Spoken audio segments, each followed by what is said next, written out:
Hello YouTube, my name is Marcus, this is the Reformation Woodshop, and this is my bandsaw.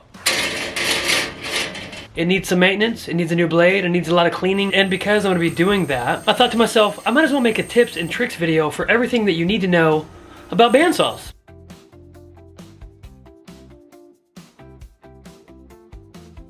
So because I literally need to do this right now, the first little tidbit on this list that I'm gonna give you is blade installation and tensioning. You take your blade and slide it through the slot on your table. At the top of the bandsaw here, we've got a knob that will take this wheel and lower it down so that I can gently slide my bandsaw blade over the top of the wheel, through the guides on the side, and down here below onto the bottom of the wheel.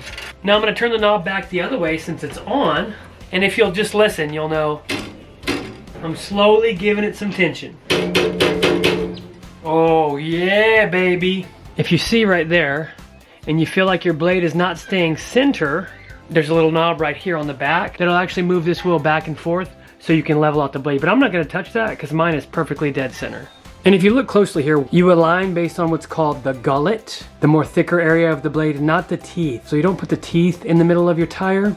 You put the gullet. That's what that's called right there. When it comes to tensioning, it's kind of like a guitar string. You want to get it exactly perfect so it can do its job right. There are many different ways to know if your bandsaw blade is tight enough. And a lot of those ways you can check without even using any tools. The flutter test is when you open your guide so that they're not touching the blade, start the saw and slowly decrease tension until the blade starts to flutter from side to side.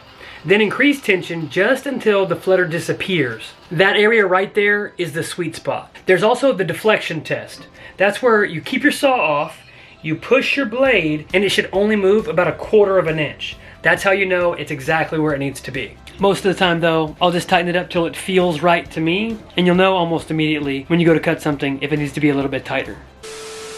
If you look closely here, you can see that nice little orange rubber tire on the wheels of the bandsaw. These are your bandsaw tires, and that's something that you need to maintain and replace if needed. I think 2 years ago, this guy started acting nuts, and I had no idea what was going on.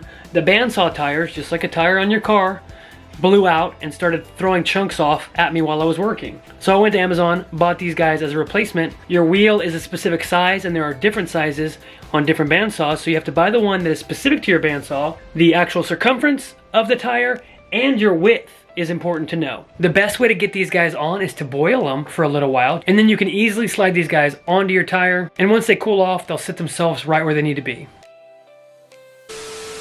Alright, so we've installed our blade on our bandsaw. The next thing you need to know about, and maybe this is probably the first thing you need to know about, is what kind of blade you need to be using and what makes blades special. There are a few key features that you need to know about your blade, and that is how many teeth per inch there are. A low TPI or teeth per inch means faster, more aggressive, rough cuts, and higher TPI means slower, more controlled, smoother cuts. The thicker the blade, if it's a 1/2 inch thick blade, that's for resawing or cutting thicker material. And thinner blades like 3/8 and 1/4 inch, those are gonna be for scrolling through wood or materials. Some are made for scrolling and some are made for resawing and real straight cuts. So if you're looking for a specific application, you'll need a specific blade. Also, you'll need to know your blade length, and that's gonna be relevant to your actual bandsaw. This blade right here is way too big. I used to get my blades from Harbor Freight. They had a big size and a little size, and I always knew mine was the big size, which it happens to be 80 inches.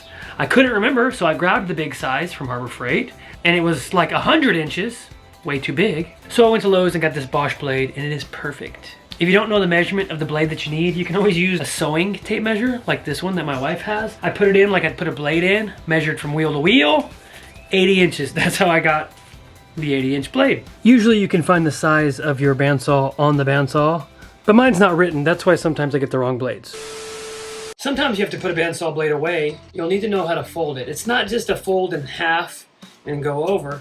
It's a fold in fourths. So you'll see, I'll go here and there and pow! Like I said earlier, different blades have different tooth patterns for cutting different types of material. So that's why you'll need to know how to fold them up and put them away, because you need to change them out.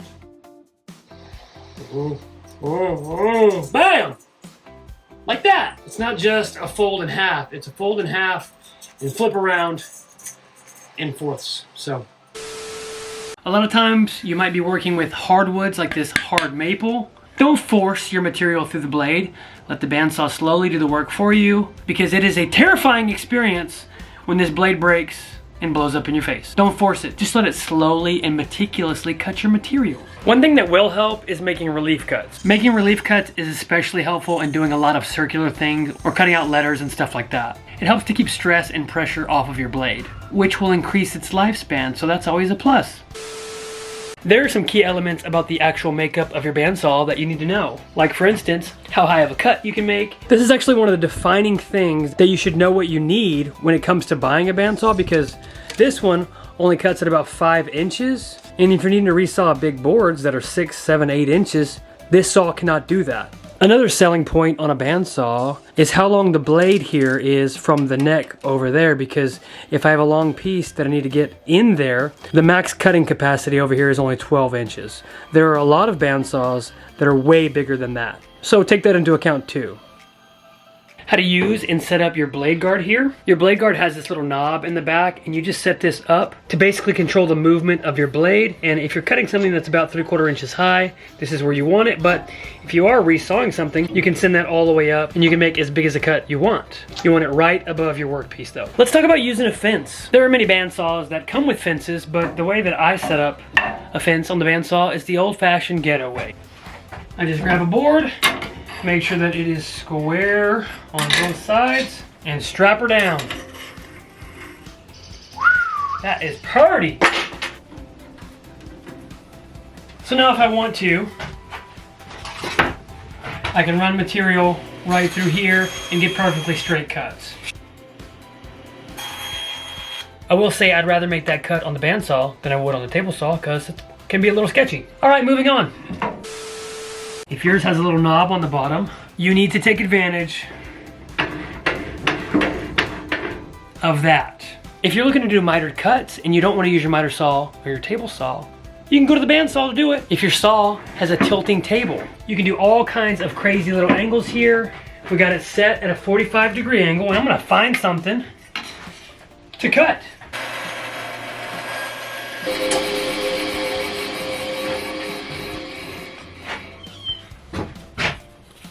Look at this.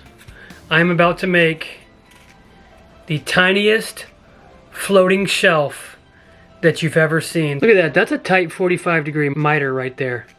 Done on the bandsaw, not the table saw. You might think the next tip is an obvious one, but some people wouldn't, and that is dust collection. The sawdust that a bandsaw produces is not long, stringy curls like sometimes your table saw produces. This guy makes fine sawdust that will get into your nose, your mouth, your lungs, and make you snivelly and coughy for weeks. So dust collection is definitely mandatory. And what's good about the bandsaw is it doesn't require a whole lot of suction. You can use a small little cheap shop vac and it'll get the job done really well.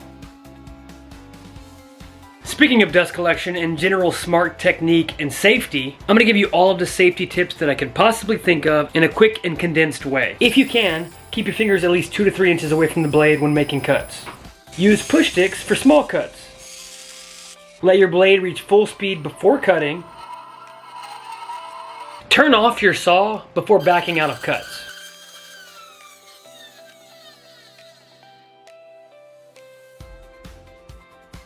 Obviously, keep your hands out of line of the blade path. Don't just run them straight on through. This is a general woodworking rule.